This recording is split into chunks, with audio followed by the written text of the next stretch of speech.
Marcelo e esse é o Diário de Bordo Espaço News, um lugar para falar sobre notícias que foram relevantes durante a semana e que ficaram em destaque. Eu vou falar sobre ciência, tecnologia, filmes, séries. Na realidade, eu vou falar sobre todo e qualquer assunto que esteve em destaque. E o Diário de Bordo Espaço News acontece todos os domingos. Então, galera, vamos comigo para assistir mais um assunto super interessante. Fala, galera, beleza? Gente, hoje faz 13 dias que Bolsonaro assumiu a República Federativa do Brasil, se tornou presidente. E 13 dias que eu posso dizer com certeza que está sendo um péssimo início de governo. Eu não me lembro, desde que eu me entendo por gente, de um governo como esse. Eu me lembro do governo, quando foi a mudança do governo do militar, quando houve a eleição indireta, que o Tancredo Neves ganhou, mas não assumiu, e que o Sarney assumiu. Foi um início de governo conturbado, mudanças, foi isso, mas assim, foi marcado por uma nova constituinte, foi marcado por coisas positivas. Claro que teve coisas ruins, teve coisas que não foram muito agradáveis, mas foi um marco inicial para a retomada da democracia. Foi importante realmente. Depois tivemos a primeira eleição realmente livre, que o Fernando Collor de Mello ganhou, se tornou presidente do Brasil. Apesar de muita gente dizer que ele era um fantoche, que ele era armador, que não era um caçador de marajás. Foi um início de governo, assim, não posso dizer que foi maravilhoso, mas também não foi como está sendo esse, entendeu? Não era marcado por tantas falcatruas como esse está marcado. Claro que teve o confisco das cadernetas, o dinheiro da pessoa, isso para mim foi um crime muito grande, isso aí realmente é um crime gigantesco, mas que hoje, por certas coisas que em 13 dias estão acontecendo, estão chegando, se não está igual, até pode estar pior, não sei. Mas isso aí não foi em 13 dias, entendeu? Teve o confisco das cadernetas, foi ruim. O povo meio que se organizou, claro, vamos ser sinceros, teve muito manifesto, teve muita pressão da imprensa, a imprensa se posicionou muito, aí mostrou muito poder a força do quarto poder, que é a imprensa. A imprensa é realmente o quarto poder. Entendeu? Mostrou e retirou o Collor. Aí tivemos o final do mandato até Itamar Franco, que foi mais equilibrado, entendeu? Assim, depois tivemos a segunda eleição, que foi a eleição em que Fernando Henrique se tornou presidente. Foi um governo realmente de direita, não foi de extrema direita, mas foi de direita. Tiveram muitas privatizações. O país estava se erguendo através do real, né? Havia o plano real, que foi colocado, que começou a estabilizar o país, a economia do país. Tivemos o segundo mandato do Fernando Henrique, que ia mais ou menos, o país não ia naquela maravilha, mas também não estava naquela coisa horrível. Aí tivemos a eleição do Lula, foi uma eleição de sucesso, o Lula ganhou assim, com voto máximo do povo, havia muita esperança no Lula, e o Lula mostrou que veio, ele estabeleceu a Bolsa Família, estabeleceu um monte de coisa, fiéis, fez um monte de coisas que sim, foram positivas, sim. Ele tirou muita gente da linha da pobreza absoluta, ele construiu universidades, ele fez muitas coisas boas, fez sim. Dizer que não fez é mentira, dizer que ele roubou é mentira. O primeiro mandato dele foi excelente. O segundo ele continuou, já não foi tão brilhante quanto o primeiro, mas ele continuou e assim, o Brasil ele saiu daquela margem de coisa sumida e se tornou um país bem visto pela comunidade mundial, emprestando dinheiro, já não estava mais endividado, estava bem, entendeu? Tecnicamente, economicamente, socialmente bem, havia uma liberdade de expressão muito grande, a educação estava em pauta nessa época do Lula, a cultura também, a economia, tudo estava sendo bem trabalhado. Claro, aí tivemos a eleição da Dilma. Dilma não é um presidente que eu vou dizer que é inteligente, perfeita, não, ela é muito falha, tem muitos defeitos, mas uma coisa que eu posso dizer é que ela é honesta. Sim, é honesta, mas não era um presidente que mandava, que no fundo que mandava era o Lula mesmo. Então temos que ser sinceros nessa questão. Era o Lula mesmo que mandava e ele estava querendo preparar para um retorno dele. E muita gente sabia, muita gente que queria mudar um pouco, que a direita entrasse, principalmente o PSDB queria que ele entrasse, mas era um governo que estava estabilizado. Não bom como o do Lula, mas estava estabilizado. Aí vieram as crises mundiais. O Brasil não estava se saindo muito bem, porque as crises mundiais que tinham acontecido, o Brasil tinha se safado muito bem. Foi um dos principais países que tem do Ocidente que aguentou a crise numa boa, sem pedir nada para ninguém. Agora a segunda crise já afetou, porque é uma crise em que a China se retraiu um pouco e nós temos muitos investimentos com a China e isso afetou diretamente o mercado brasileiro. Então, no segundo mandato da Dilma, teve problema, e aí tivemos também a questão da Copa e das Olimpíadas, que acabaram contribuindo muito para o enfraquecimento da Dilma, muito para o enfraquecimento. Ela, quando se reelegeu para o segundo mandato, já não estava com maioria do povo apoiando ela ganhou por pouco. O segundo colocado, que é o Aécio, que é uma pessoa extremamente questionável, um bandidão mesmo, muita gente já dizia que ele era bandidão mesmo, e ele acabou organizando impeachment contra a Dilma. Dilma saiu e o Temer, que é o segundo dela, assumiu. Temer era uma pessoa, vamos ser sinceros, vendida. Ele se vendeu por muitos interesses internacionais, interesses internos também. Ele se vendeu e teríamos uma eleição que botaria alguém novo lá. Poderia ser alguém de esquerda, poderia ser alguém de direita, mas alguém novo, talvez saísse desse espectro ruim. Mas, para surpresa geral da nação, uma voz começou a se sobressair, que foi o casinho do chamado mito, que mito entre aspas não existe, que é um mito da enganação, que era o Jair Bolsonaro, que era um ex-militar que se envolveu com quase um pseudo-atentado aí, foi expulso do exército. Muitas pessoas do exército falam que ele era medíocre. Ele se tornou político também medíocre, que nunca fez nada, vivia só na aba, ganhando dinheiro na aba, falando merda acima de merda, falando que Fernando Henrique tinha que se matar, que a ditadura não matou direito, tinha matado mais de 100 mil, tinha que matar mais gente, que se ele assumisse ele fechava o Congresso, que ele dava um golpe no dia seguinte. Ele falava um monte de merda e continua falando um monte de merda, só que as pessoas, ele começou a encantar algumas pessoas mais, vamos falar, mais politicamente limitadas,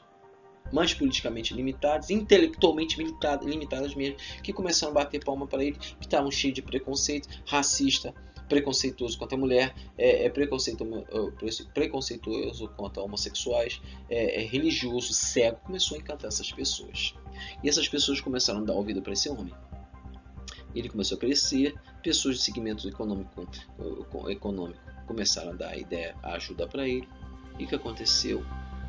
Com a ajuda de fake news da internet, ele se elegeu presidente do Brasil, uma pessoa totalmente despreparada, que não, os poucos debates que ele foi, só falou abobrinha.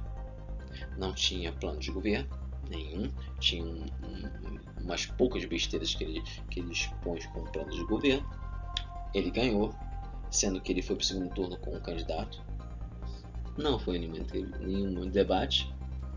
Ainda tem uma questão de um pseudo-atentado que ele teve. Fala pseudo-atentado porque tem muita gente questionando. Tem até um vídeo que saiu na internet questionando esse atentado dele, e o vídeo é muito bom. Levanta questões sérias, questões muito sérias. Só que muitas pessoas se uniram a ele. Ele foi esperto, ele ganhou. Ele colocou um vice como presidente, um general aposentado. Eu não sei como ele está obedecendo o Bolsonaro, mas é um general aposentado. Colocou um ministro da Fazenda ligado com a parte de grandes empresas, que está só voltado para as grandes empresas. Colocou corruptos para serem ministros. Um ministro da Casa Civil que está envolvido com Caixa 2 já confessou. O ministro da Justiça, que é o Moro, que tirou o Lula do páreo de forma ilegal. Eu falo legal porque não havia provas suficientes para tirar ele, para fazer isso, para prender ele. Não havia. Sendo que muitas outras pessoas nem foram presas, que já haviam mais provas. entendeu? E assim, tirou ele da jogada. E o ministro da Justiça agora, Moro, o ministro da Justiça, que tá batendo palma pro bandido, que é o Bolsonaro. Me desculpe eu falo bandido porque ele não tá agindo como presidente. E nesses 13 dias de presidência, massacre dos indígenas, redução do salário mínimo que foi proposto, ele reduziu, ele não chegou ao valor que devia ser proposto. O Ministério do Trabalho acabou. A Justiça do Trabalho está ameaçada. Quis aumentar o IOF. Está querendo liberar as armas. O programa dos médicos cubanos, ele acabou com eles. Milhares de pessoas ficaram sem médico. Aí tentou colocar o programa Mais Médicos. Não está sendo sucesso. Muita gente assumiu. Tá usando de pressão para calar as bocas das pessoas que estão nos meios de empresas públicas, ameaçando ser demitidos. Tá usando de preconceito, quer mudar, colocou como ministro do Meio Ambiente pessoa questionável, que está ligada com falcatruas ambientais, deu poder para os ruralistas, no Ministério da Agricultura, tirou a FUNAI, jogou a FUNAI para estar no Ministério da Agricultura. Olha só, Ministério da Agricultura, que agora está na mão dos ruralistas. E coisas absurdas em cima de absurdas. Fala uma coisa, daqui a pouco muda, desmente, briga com os jornalistas. Tá gastando pra caramba. Tá dando apoio mais para certos setores. E assim por diante. Ainda teve a questão de pegar tecnologia com Israel para tratar água, para fazer água salgada potável, salobra, para fazer água salobra ser potável. Uma coisa que já existe, foi desenvolvida pelo Ministério da Agricultura e já existe, já é até aplicada no Nordeste. Só precisa de mais verba para se tornar uma coisa maior. Ele quer fazer isso e existem ainda pessoas que não enxergam isso. São 13 dias de governo que estão sendo 13 dias horríveis. Eu não me lembro, como eu falei, dos outros governos que tiveram todos, nenhum foi assim como está sendo dele. Nem o do Temer, que é um golpista, foi assim. O governo do Bolsonaro está sendo horrível. E, gente, nós temos que questionar isso. Temos que nos posicionar contra isso. Você que votou nele, desculpa, você não pode ser cego e não está vendo essas coisas que estão acontecendo. Se é a favor disso, na boa, você tem que questionar. Eu votei na Dilma no primeiro mandato, não votei no segundo, e eu questionava o tempo todo. Questionava a questão da Copa do Mundo, das Olimpíadas, que inclusive o Bolsonaro bateu palma, inclusive o Bolsonaro foi a favor, e eu era contra. E um monte de gente de esquerda era contra isso. Era contra. Ah, mas isso vai trazer dinheiro para o país? Não trouxe nada, só trouxe dívida. O Brasil perdeu. Claro, se o Brasil tivesse ganho, talvez a Dilma não tivesse sido deposta, não tivesse recebido o golpe. Mas o Brasil perdeu, não tinha capacidade para jogar. Então, gente, na boa, vamos ser sinceros, vamos olhar com os olhos de sinceridade. Vocês acham que isso está certo? 13 dias de um governo, está cheio de erro. Não é torcer para dar errado, nós não estamos torcendo, nós estamos vendo que está dando errado. E ele não ouve ninguém. Ele só bloqueia quem questiona ele, quem mostra as falhas. Porque uma pessoa sensata ouviria as críticas. Não, vamos melhorar. Não, nós vamos trabalhar para melhorar. E melhoraria. Entendeu o que eu estou dizendo? Não é torcer contra. É fazer a coisa certa. Vamos lá. Lembra eu acho que semana passada, a Damares, que é a ministra da Mulher, Família e Direitos Humanos, que é uma pastora, e que tem um monte de vídeo aí falando um monte de abobrinha, vamos falar sinceramente, merda. Ela soltou uma que meninos têm que vestir azul, meninas têm que vestir rosa, é a nova era. Ótimo. Ela só se esquece que a nossa sociedade é laica. Não é religião, não é teocracia. Nós somos governados pela igreja. E o Brasil tem liberdade de culto religiosa. Que você tem a religião que você quiser ou não ter. Ela se esquece disso. Na verdade, ela não se esquece, ela sabe que é isso. Mas ela não concorda, ela não acha. Ela acha que a única religião verdadeira é a religião cristã. Eu sou cristão. e sei que não é isso. Existe um monte de outras religiões. Eu sou cristão, mas eu ouço também os ateus, porque os ateus também têm voz. Eu tenho muitos amigos que são ateus e muitos pontos que eles colocam são fatos mesmo.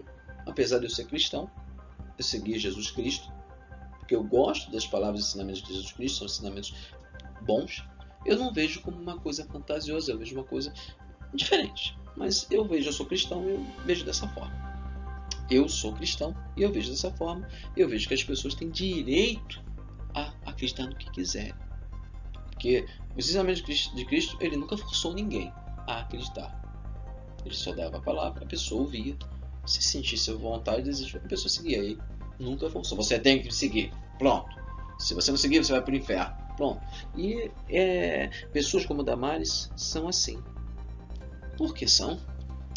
Para falar a verdade, acho que é na Angola, no país africano, proibiu as religiões de receberem doações. Por que eles fizeram isso? Porque essas religiões estavam ficando muito poderosas. E isso que acontece. Quando uma religião começa a receber doações, e esse dinheiro começa a ir para o bolso de pastores, de religiosos, e eles começam a ficar com mais dinheiro, com poder, com isso, com aquilo, eles tendem a tentar fazer com que as pessoas sigam só as ideias dele e mandem mais dinheiro para ele conseguir mais poder. Então é uma questão de poder.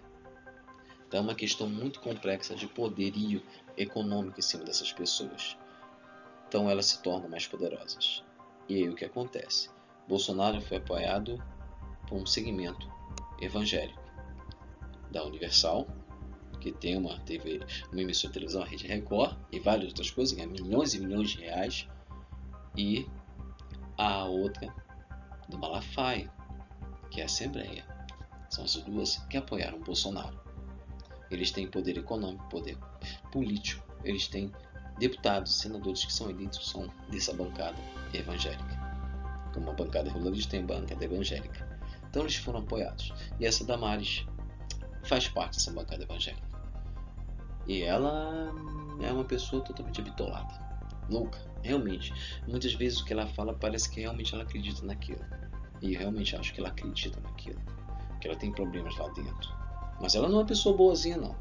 E ela se envolveu com essa questão e também se envolveu com uma questão de uma loja que ela fala que ela foi atendida por um vendedor, o vendedor de uma loja em Brasília, num shopping, o Tiago Amorim, que foi grosso com ela, que destratou ela, desrespeitou ela.